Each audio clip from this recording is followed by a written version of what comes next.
Our patient is a white male in his 50s. His diagnoses include post-traumatic stress disorder, PTSD, and major depressive disorder, MDD. His treatment modality is pharmacology. He's on 3 different medications. The first one is fluoxetine, Prozac. He takes a 40 milligram capsule by mouth every morning. So fluoxetine is an antidepressant.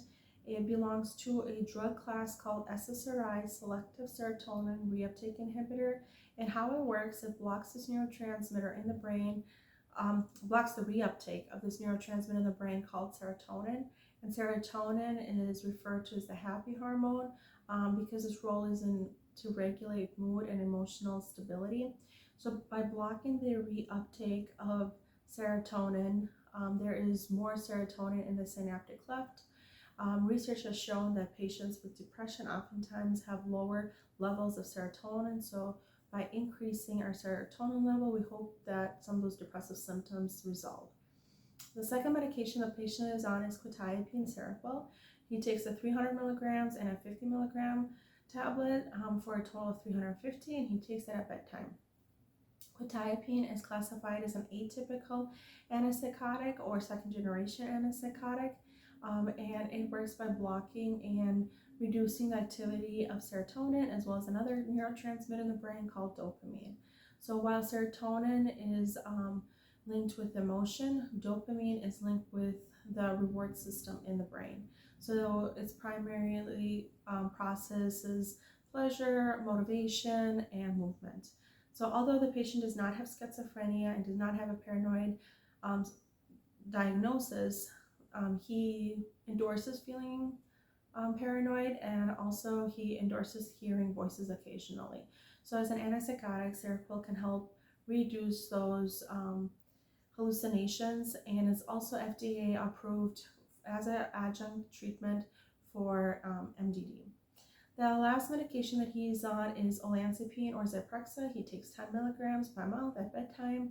Olanzapine is also a second generation antipsychotic. So it also primarily affects the dopamine and serotonin neurotransmitters in the brain. So it is believed that elevated levels of dopamine cause auditory and visual hallucinations. So if we can decrease dopamine levels with a medication like Zyprexa, then those auditory and visual hallucinations should potentially decrease. Furthermore, Zyprexa is FDA approved to be used with Prozac for treatment-resistant MDD. Although the patient is not participating in any psychotherapy right now, I would recommend that he would go to cognitive behavioral therapy, as it is shown to improve symptoms of PTSD. So cognitive behavioral therapy is based on the principle that our thoughts, feelings, and behaviors are all interconnected and that they influence each other.